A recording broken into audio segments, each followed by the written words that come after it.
Hello, I'm John Lentini with Anime on Location. I'm here at Ohayocon 2015. I'm here with Jessica Calvello. Hi! It's so great to see you.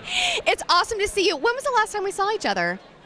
I want to say Ohayocon 1. It was 1 or 2. I went to 1 and 2. So that was 2001, 2002. Okay, so I've seen you for both the very first and second. Yeah, it's been a while. Yeah, yay! How is it to come back to Ohayocon, and how have things changed? Quite a bit. So, yeah, the entire con experience is so different now, because the last one I had gone to was in 2002, not Ohayocon, but there was another, I think SakuraCon was one I'd gone to. And then returning to the con scene in 2014, it's different. It's a lot bigger. Oh my God, there are a lot of people here, and I remember when I was going to a lot of the cons, you know, we were hoping that there would be at least 5 or 6 people in the voice acting panel, because, you know, the dubbing industry had just started in the 90s. And then, of course, in the 2000s, we were getting more people coming to our panels, but it was still like 5 people, 6 people. And now the panels have tons of people there, and that's really cool to actually talk about your work in a panel in a room full of people. So that's been really, really cool that the dubbing industry has become more popular. For fans that have forgotten, what were the 3 lines in Evangelion that started for you? Okay, so I remember one of the lines only. Okay, and that one was, "The doors are now closing." And then they closed. And then, like, I had another, like, small, like, I played, like, a gossiping woman, and the camera was on Shinji, and I think he was in a grocery store, and you heard, like, these 2 women talking about, like, oh, we're going to have to move, and my husband's job's at jeopardy, and blah, blah, blah, blah, blah. And then I don't remember what the other line was, so. That's pretty good. Thanks. Another favorite of the past was the new Cutie Honey. What are your memories of the series and how you got the role? Yeah, that's probably one of my favorite stories ever. So, that was in '98, and Matt Greenfield, he called me and he said, you know, we're auditioning for Cutie Honey, and the Japanese creator, Go Nagai, is actually going to be casting the role. And I was like, oh my God, that's completely stressful and awesome. And I oh my God. And it turns out that Go Nagai originally wanted Winona Ryder for the role. But ADV Films was like, no, we can't have Winona Ryder be the voice. Those salaries are way too much. So we will provide a list of good VAs that we think are good for Cutie Honey, and then you can pick from that list. So there were 9 of us that auditioned, and he selected me, and it was a total. I mean, it was beyond an honor and an amazing experience, and it was so fun recording it. I love the lovely warriors, so it was awesome. Of all your past lead roles, what were some of your favorites, and how has anime changed over the years? So past favorite roles, there's a lot of stuff I did back in the day that I have a real affection for, like Ruin Explorers, which is a really underrated series, I think. Yeah, and I play Fam, and she's half Wiggin, half Squirrel, and she kind of talks like this, and she has magic, and she trusts the fairies. I love Fam, and that's such a fun show. And I love playing Mink and Dragon Half. That was so fun. Of course, Cutie Honey. And then some of the newer stuff I've done. I had a blast in Gatchaman Crowds, although I don't remember my character's name in Gatchaman Crowds, but I had a blast playing her. Gatchaman! And then, of course, Hanji in Attack on Titan has been so much fun. And how has that all changed? Well, the dubbing industry, was that the second part to your question? How has anime changed over the Anime changed, or like anime in general? I don't know that it's changed. Has it changed? Maybe a little bit, you know. Well, you tell me. I'm interested in hearing. You mean like how it's worked on, how it's produced, how it's... Yes, because it's a little different now, because, you know, we went from cells to computer generated. Well, I guess I can speak for, like, in my part of it is that, you know, we're all digital now. So when we would go into the booth, we use this substance that's now obsolete called paper. We don't do that anymore. And we would hold paper and we would read and we would look at this little monitor and try to hit the sync as best we can. And now when you go into the studio, it's blinged out. You've got like dual monitors, and one monitor has the script and the other monitor has the animation on it, and you just kind of you dart your eyes back and forth and try to match the sync. And the director or the engineer will scroll the script so that you try to hit your lines. And it's really that's a lot different. And the sessions are a lot faster now. I mean, we used to average 30, 35 lines an hour, and now we're 80 plus lines an hour. So much faster than it used to be. So now into what fans have talked about the most since Evangelion, being Attack on Titan. Tell us about your role as your cosplay editor. I know. I accidentally cosplayed Hanji. I saw this girl and I was like, hey, you're Hanji yesterday. Can I borrow your stuff and be Hanji tomorrow? And she was like, yeah. And I was like, thanks. It actually kind of happened like that. I know. She's also a friend. So, but yeah. So I just jacked this girl for her costume. Like, you will let me take your stuff. I have like hair in my nose. What was your question? Woo.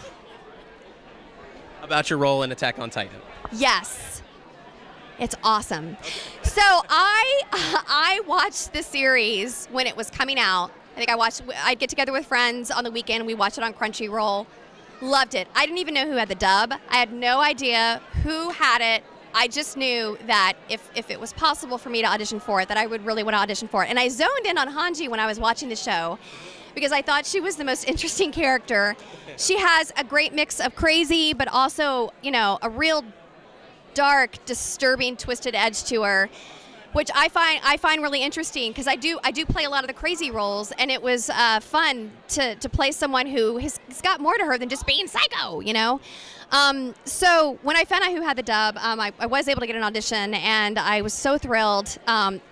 Really, really and truly a dream come true to play Hanji. I've never actually watched a show and gone, wow, I'd love to play that character. And then it happened. That's never, ever happened in my life. So the first time that happened? Is the first time that's ever happened. I mean, just it's it's been so amazing and exciting and fun. Now, you're watching it before it was actually picked up over here. Do you have a theory on why Attack on Titan is so popular? I am not sure why it took off the way that it did. It's kind of like, why did Pokemon take off the way that it did? Because, Pokemon wasn't the first anime that came over.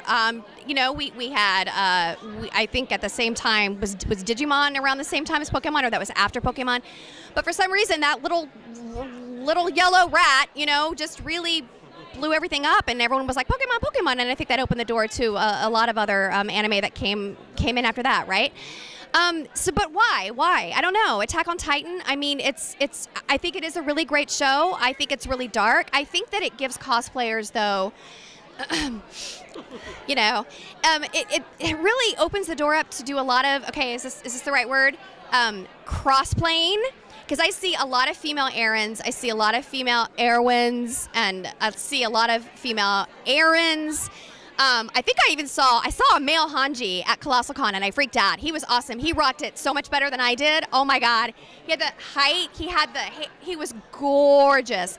And I think that's cool. I mean, you can do that in any show, but I think Attack on Titan lends itself to that being, I don't know what I'm trying to say, but it just seems that it's more apparent. And so I think the cosplaying is really popular in the show. And I don't know, it's a great story, but I'm not sure why it blew up the way that it did. What do you think? I've gotten many answers on this, and all the answers are varied across the board. So I'm guessing no one has a true. It just happened. Yeah, a true finger on what happened to make this just blow up like it did. Yeah, I'm with you on that. Okay, one crazy series I have to ask about is Dog and Scissors. Oh my God. Tell us about this wacky series and your role in the series. Okay, so first of all, I'm an animal lover. I don't condone any of the violence for that poor wiener dog and what the wiener dog suffered. And what is my character in it? Natsuno? Is that my character's name? And I can't remember names. I'm so sorry. I'm so fried right now. But yeah, she's a goth sort of angry chick with a interesting obsession with the wiener dog, and it is explained why. What's my take on it? I think my take on it is it's a little bit of a twisted show, but I love it. I had so much fun working on that show, and it was my first. It was my second show actually with Emily Neves, who directed me in that. She's an amazing director. I've worked with her twice. Rosen Maiden, whatever that word is. She directed me in that. I think I played a swingito. I can't remember my own name or any of the names of characters I've done. And then she directed me in Dog and Scissors. And I don't know, man, if you can get through that show and you're not weirded out, if you can get to the last episode and be okay, because the last episode I was like, wow, that's going there. And she's like, yes, it is. And I'm like, let's record it. So I don't know. I mean, I had so much fun working on it. But I love dogs. I would never, ever do the stuff that she did. Ever. I love dogs. And cats and birds and all animals. Does this series compare to any other crazy series you've been a part of in the past? Well, it seems I've been a part of a lot of crazy anime series, but in terms of this particular theme, my character in Maria Holic, I played Kanako in Maria Holic. She tries to eat the dog in the show, and then she's put on trial for animal abuse, and it's a comedy. So that happened. And then Excel Saga, of course. Excel Saga is always trying to eat Menchie. There might be a little bit of a reoccurring theme here, and I don't know why. And then, of course, there's Natsuno, who in Dog and Scissors likes to string up poor, I forget his name, and tie him up and threaten to cut him into pieces, which is not cool. So I think I'm cast as a lot of crazy characters. And I don't know why. Typecasting, maybe? I don't know. But I don't even remember your question at this point. So I really have no idea what we're talking about. I'm so sorry. It's okay. Any other roles you've had in the past couple years that you've been excited to tell fans about when they come to conventions? Well, of course, Attack on Titan. Yes. That's a number one win. Yeah, it really is. But I'm always thrilled when like I just signed a couple of Comic Party, and that was recorded like 1,000 years ago. And then someone had me sign Ruin Explorers, and then someone brought in a Dragon Half, and I was like, oh my God, this is just so awesome. And I'm thrilled when someone brings in some of my lesser-known shows, Boogie Pop Phantom. I was actually double cast in Boogie Pop Phantom. I played Moto, who is the very first character we see in the show. She's in episode 1. And then I play this little evil boy that comes like episode 9 or 11. His name is Poom Poom, and he takes the souls of children with red balloons. It's really creepy. And so I'm always thrilled when someone brings work to me that I've done from back in the day, because I have been dubbing since '95. I started in '95. So yeah, that's always real fun for me. Any current or upcoming projects, roles that you could talk about at this time? Something that it hasn't been formally announced, but I was given the green light to talk about it, was the world God Only Knows. I really hope I said that right. Does that sound right to you? The World God Only Knows? Who's the director? Chris Ayres. Yes. Is that right? Yeah, I got it in here. I think you're correct. I think the world God only knows goddesses? Yes! Sorry, I just yelled. Goddesses. Sorry. Sarah did not double over, so you're good. So sorry, Sarah. Poor thing. I should have warned you on that one. Yeah! Your poor wife. I play Hakua in that, and that was a fun show. And then I've actually gotten back into singing.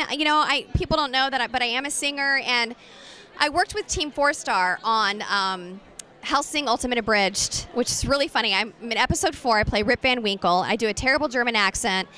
And it was such a hit, and I had such a great time working with them that I started recording, I recorded the entire Never Gonna Give You Up as Rip Van Winkle, and I uploaded it to YouTube, and it was really popular. So I've been singing a few parodies since then. I have one called, and I'm keeping this PG, but it is called Strangers in My Ass. That's the title. So I have one coming up. I can't wait. We're days away from releasing it, but it's still in the final mixing stages, so it's not ready to be posted yet. But yeah, my YouTube channel is kind of where I'm focusing right now, and then we'll see where that goes. So I'm singing again, yay! All right. Any place fans can see you online, internet, for announcements as well? Yes, I have a public page on Facebook, which I encourage anyone and everyone to come say hi. You can post on the wall. You can not post on the wall. You can like it. You can... Wow. You can dislike it. She's awesome. There's a flying shark, apparently. She's really... That's okay. Don't worry about it. Girl, it's all good. I like sharks. I love sharks. Or flying sharks. Whatever. So yeah, public Facebook page, and then I'm on Twitter. And yeah, and then YouTube, and then I'm on Google Plus, but I don't spend as much time there, but you can still circle me, and that can happen. So yeah.